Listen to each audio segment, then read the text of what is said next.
കമല ഹാരിസ് വീണ്ടും മത്സരിക്കുമെന്ന് സൂചന നൽകി. തൊട്ടു പിന്നാലെ കാലിഫോർണിയ ഗവർണർ ഗാവിൻ ന്യൂസമും മത്സരിക്കുമെന്ന് പറഞ്ഞുവെന്ന് പറഞ്ഞാൽ പിന്നെ ഏകദേശം ആ തീരുമാനത്തിലേക്കാണ് പോകുന്നത്. ഇനി അങ്ങനെയല്ല എന്ന് പറഞ്ഞാൽ അത് നുണയാണ് എന്നാണ് പറഞ്ഞത്. വളരെ സത്യസന്ധമായ ഒരു കാര്യം. എന്തായാലും രണ്ടുപേരും മത്സരിക്കും എന്നാണ് നമ്മളിപ്പോൾ മനസ്സിലാക്കുന്നത്. കമല ഹാരിസ് പിന്നെ ഈ ഗാവിൻ ന്യൂസമുമായിട്ട് തട്ടിച്ചു നോക്കുമ്പോൾ വളരെ പിന്നിലാണ്. ഗാവിൻ ന്യൂസമാണ് ഇപ്പോൾ മുന്നിൽ നിൽക്കുന്ന സ്ഥാനാർത്ഥി. അതാണ് 36% പേരുടെ പിന്തുണ അദ്ദേഹത്തിനുണ്ട്. കമല ഹാരിസിന് വളരെ നേരിയ പിന്തുണയേ ഉള്ളൂ. പക്ഷേ അവർ പറയുന്നത് ഈ ഒപ്പീനിയൻ പോൾസിനെ ഒന്നും താൻ ഇതേവരെ കണക്കാക്കിയിട്ടില്ല. അങ്ങനെ കണക്കാക്കിയിരുന്നെങ്കിൽ താൻ ഒരിടത്തും എത്തുമായിരുന്നില്ല എന്നാണ് പറഞ്ഞിരിക്കുന്നത്. അപ്പോൾ അത് നല്ല ഒരു ധൈര്യം തന്നെ. അപ്പോൾ ഇതിൽ ഏറ്റവും ഈ രണ്ട് സ്ഥാനാർത്ഥികളെ പറ്റിയും എനിക്ക് യാതൊരു അഭിപ്രായവും തോന്നുന്നില്ല എന്നുള്ളതാണ് സത്യമായിട്ടുള്ളൊരു കാര്യം. രണ്ടും ഈ പഴയ വീഞ്ഞ് പുതിയ കുപ്പിയിൽ നിന്നോ അങ്ങനെയൊക്കെ പറയുന്ന പോലെ തന്നെ പുതിയ ആശയങ്ങളോ പുതിയ കാര്യങ്ങളോ ഒന്നുമില്ല. ഇപ്പം ന്യൂയോർക്ക് സിറ്റിയിൽ സംഭവിച്ചിരിക്കുന്നത് നമ്മൾ കാണുന്നുണ്ട്. മാംദാനി പുതിയ ആശയങ്ങളുമായിട്ട് പുതിയ മുഖം രംഗത്ത് വന്നു. അപ്പോഴത്തേക്ക് ഈ പഴഞ്ചൻ മുഖങ്ങളുണ്ടല്ലോ, എറിക് ആഡംസ്, പിന്നെ മുൻ ഗവർണർ, പിന്നെ ആൻഡ്രൂ കോമോ, അവരുടെയൊക്കെ ആ ഒരു നിലപാടുകളും അവരുടെ ആ രാഷ്ട്രീയവും അവരുടെ ആ പിന്നെ പേഴ്സണാലിറ്റിയും ഒന്നും നമുക്ക് പിടിക്കാതെ വരുന്നു. കാരണം അവർ ആ പഴഞ്ചൻ വ്യക്തികളായിട്ട് നമുക്ക് പെട്ടെന്ന് തോന്നുകയാണ്. കാരണം പുതിയ ആളുകൾ വന്നതോടുകൂടി ഇതേ അവസ്ഥ തന്നെ അടുത്ത ഇലക്ഷനിൽ പ്രസിഡന്റ് ഇലക്ഷനും വന്നുകൂടാഴികയില്ല.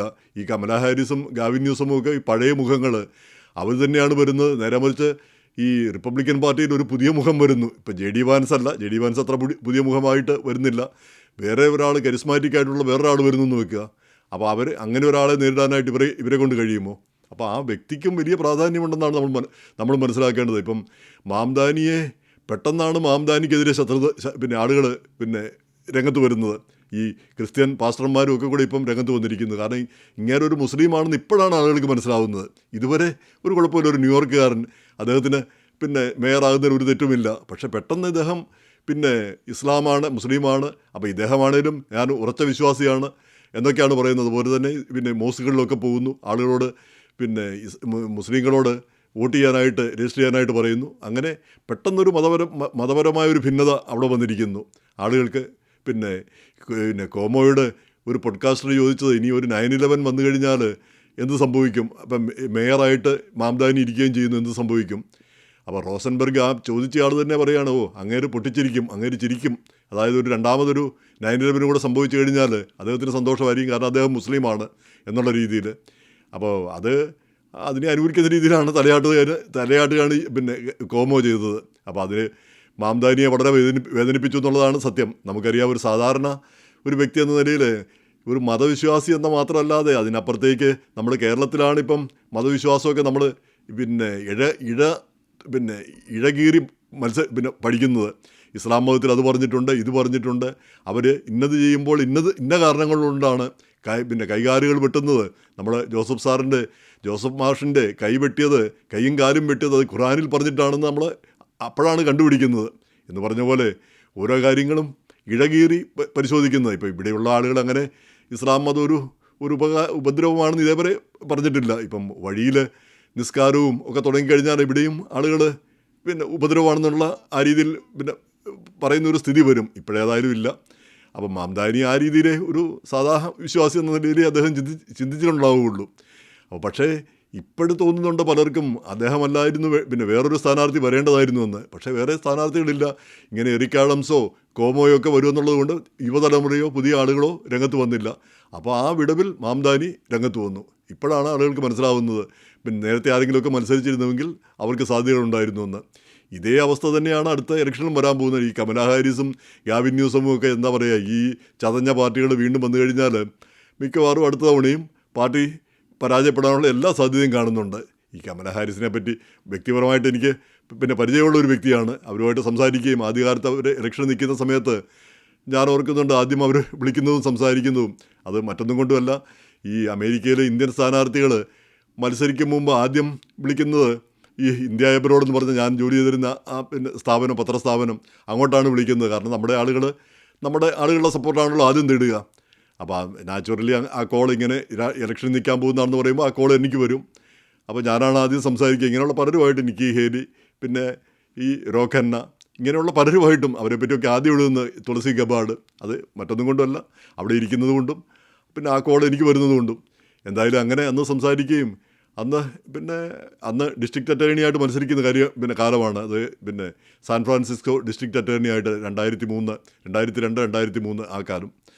അപ്പോൾ അതിനുശേഷം അവരുടെ അമ്മയുമായിട്ടാണ് ഡോക്ടർ ശ്യാമള ഹാരിസ് കൂടുതലായിട്ട് സംസാരിക്കുന്നത്. എല്ലാ ആഴ്ചയിലും അമ്മ ഇങ്ങനെ മകളെപ്പറ്റി ഇവർ ജയിച്ചതിന് ശേഷം മകളുടെ വിശേഷങ്ങളും എല്ലാം പറയും, മകൾ ചെയ്യുന്ന ഓരോ കാര്യങ്ങളും. എന്നിട്ട് അവരന്ന് പറയും, അന്ന് ഒബാമ ജയിച്ച ഉടനെ അവർ വിളിച്ച് പറഞ്ഞു, ഇപ്പോൾ ആളുകൾ മകളെ വിശേഷിപ്പിക്കുന്നത് ഫീമെയിൽ ബറാക്ക് എന്നാണ്, അതായത് അടുത്ത ഒബാമയാകും ഇവർ കമല ഹാരിസ് എന്നുള്ള രീതിയിൽ. എന്തായാലും ഇടയ്ക്കിടയ്ക്ക് ഇങ്ങനെ വിളിക്കുകയൊക്കെ ചെയ്തിരുന്ന അമ്മ മകളുടെ ഉയർച്ച മാത്രം ആയിരുന്നു അവരുടെ ലക്ഷ്യമെന്ന് തോന്നുന്നു. എന്തായാലും അവർ 2010 ബ്രസ്റ്റ് ക്യാൻസർ വന്ന് മരിച്ചുപോയി. അപ്പോൾ നമ്മുടെ ഒരു നേരിട്ടുള്ള ഒരു ബന്ധം അറ്റുപോവുകയാണ് ചെയ്യുന്നത്.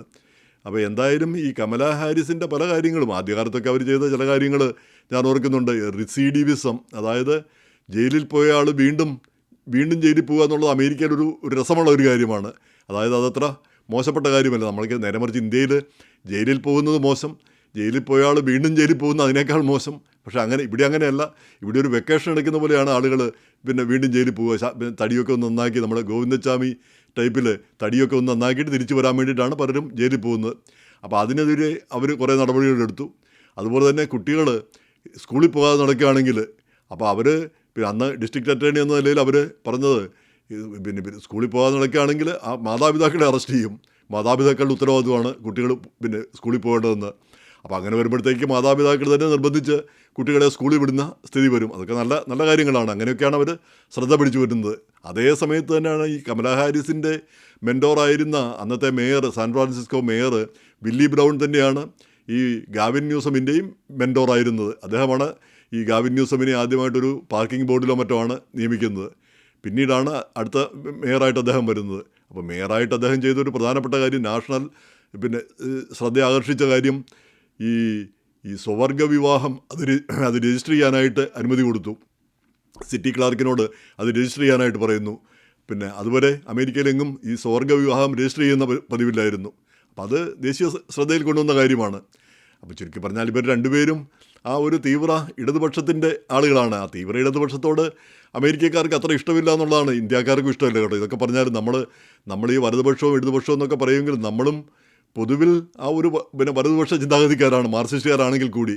പല ധാർമ്മികമായ കാര്യങ്ങളിലും ഈ ലൈംഗിക അരാജകത്വം, ഈ ഗേ പരിപാടി, ആണിനെ പെണ്ണാക്കുക, അല്ല പെണ്ണിനെ ആണും പെണ്ണും കെട്ടതാക്കുക, ഈ പരിപാടി, അതിനു വേണ്ടിയിട്ട് ശസ്ത്രക്രിയ നടത്തുക, ഹോർമോൺ ചികിത്സ നടത്തുക, അത് നടത്തുന്ന വീട്ടുകാർ അറിയാതിരിക്കുക, കൊച്ചുകുട്ടികളെ, ഇങ്ങനെയുള്ള പരിപാടികൾ, ഇതിനൊക്കെ നമ്മളും ഒക്കെ എതിരാണ്.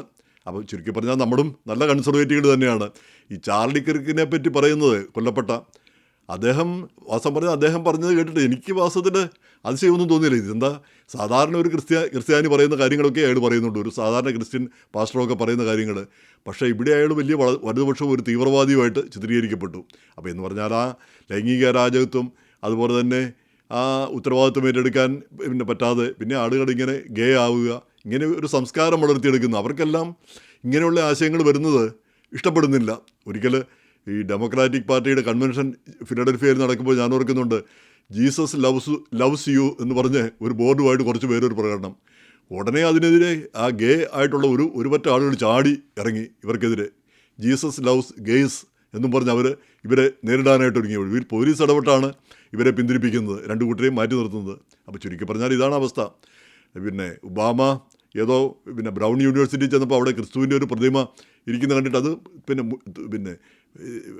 തുണിയിട്ട് മൂടുകയാണ് ചെയ്തത്.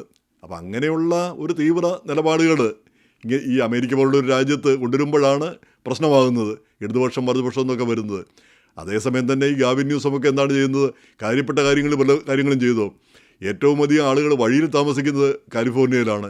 ഏതാണ്ട് 7 ലക്ഷത്തിൽ പരം പേര്. ലോകത്തിലെ 4ാമത്തെ എക്കോണമി മറ്റോ ആണ് കാലിഫോർണിയ സ്റ്റേറ്റ് എന്ന് പറയുന്നത്. ഇത്രയും ആളുകളെ ടേക്ക് കെയർ ചെയ്യാൻ ആ വഴിയിൽ നിന്നൊക്കെ ഇവരെ മാറ്റാനായിട്ടുള്ളൊരു സംവിധാനം ഉണ്ടാക്കാൻ പറ്റില്ലേ? ഇപ്പം ഈ പ്രസിഡന്റ് ട്രംപ് വാഷിങ്ടൺ DC അവിടെയുള്ള ആ വഴി കിടക്കുന്ന സകല മനുഷ്യർ അവരുടെ ടെൻറ്റുകൾ മുഴുവൻ പൊളിച്ചു കളഞ്ഞു. ഇപ്പം വഴിയിൽ ആരുമില്ല. എല്ലാവരും ആൾട്ടർനേറ്റീവ് ഒരു സംവിധാനം ഇവിടെ പറ്റത്തില്ല എന്ന് വന്നു കഴിഞ്ഞാൽ അവർ വേറെ സംവിധാനം നോക്കും. അല്ലാതെ ആരും തണുത്ത് മറിച്ച് ചാകാനൊന്നും പോകുന്നില്ല. അപ്പോൾ ആ ഒരു ശക്തമായൊരു നിയന്ത്രണം പിന്നെ വന്നില്ലെങ്കിൽ ഇങ്ങനെയുള്ള കാര്യങ്ങളൊക്കെ തുടരുകയും ചെയ്യും. അപ്പോൾ ആ ലിബറൽ നിലപാടുകളും ഈ പിന്നെ ഈ തലയ്ക്ക് പട്ടുപിടിച്ചവരെയൊക്കെ പുറത്തിറക്കി വിടുകയും ഇങ്ങനെയൊക്കെയുള്ള കാര്യങ്ങൾ, അതൊക്കെയാണ് സ്വാതന്ത്ര്യം എന്ന് പറയുന്ന ഒരു രീതിയിലേക്ക് വരുന്നത് നമ്മളും ഇഷ്ടപ്പെടുന്ന ഒരു കാര്യമല്ല. അപ്പോൾ ഇതിൻ്റെ എല്ലാം വക്താക്കളായിട്ട് ഇവരൊക്കെ വരുമ്പോൾ പിന്നെ ഇലക്ഷനിൽ വിജയിക്കാനുള്ള സാധ്യതകളും പിന്നെ കുറഞ്ഞു പോകാനാണ് വഴി. അതാണ് ചിന്തിക്കേണ്ട കാര്യങ്ങൾ. അപ്പോൾ ഡെമോക്രാറ്റിക് പാർട്ടിയിൽ വേറെ ആരുമില്ലേ, ഇവരൊക്കെ മാത്രമേ ഉള്ളൂ. വേറെ കാര്യപ്പെട്ട ആളുകൾ രംഗത്ത് വരാനില്ലേ? മാംദാനിയെ പോലെയോ ഒക്കെ ഒരു പുതിയ ആൾ, കെന്നഡിയെ പോലെയോ ഒക്കെ പുതിയ ആളുകൾ രംഗത്ത് വരാൻ, അവർക്ക് ആളുകളുടെ മനം കവരാനായിട്ട് കഴിയുന്ന ആളുകൾ, പുതിയ ആശയങ്ങളും പുതിയ നിർദ്ദേശങ്ങളും പുതിയ മുഖവും. അപ്പോൾ അത് വരാതെ ഈ പഴയ ആളുകൾ, കമല ഹാരിസ് അവസരം കിട്ടിയതാണ്, പക്ഷേ അവർ പരാജയപ്പെട്ടു. ഇനിയും ഒരു അവസരം കിട്ടിയാലും അവർ വിജയിക്കുമെന്ന് യാതൊരു ഉറപ്പും പറയാൻ പറ്റത്തില്ല. കാരണം അവരുടെ അതേ ആശയങ്ങൾ, അതേ രീതി, അതേ പെരുമാറ്റം, ആ രീതിയിലാണ് അവർ പിന്നെയും വരാൻ പോകുന്നത്. ആ ഒരു വലിയ മാറ്റമൊന്നും നമ്മൾ പ്രതീക്ഷിക്കുന്നില്ല. ന്യൂസമാണെങ്കിലും ആ ഇടതുപക്ഷത്തിൻ്റെ ഒരു വക്താവ്, ഇടതുപക്ഷം ഒരു ഒരു ഒരു രണ്ടിൻ്റെ ഒരു മധ്യവർത്തി നിലപാടുള്ള ആളുകളെയാണ് നമുക്ക് വേണ്ടത്. അവരെയാണ് അമേരിക്ക ഇഷ്ടപ്പെടുന്നതെന്നും തോന്നുന്നു. എന്തായാലും കമല ഹാരിസ് ഇനി വേണ്ട എന്നാണ് നമ്മൾ ഇന്ത്യക്കാരുടെ എല്ലാ അഭിപ്രായവും എന്നാണ് എനിക്ക് തോന്നുന്നത്. കാരണം പണ്ടേ നല്ലൊരു പങ്ക് ഇന്ത്യക്കാർ അവർക്ക് വോട്ട് ചെയ്തില്ല. ഇനിയിപ്പം അവർ നല്ലൊരു പങ്ക് ഇന്ത്യക്കാർ ട്രംപിനാണ് വോട്ട് ചെയ്തത്. ഇപ്പം അയ്യടാന്നായിപ്പോയി.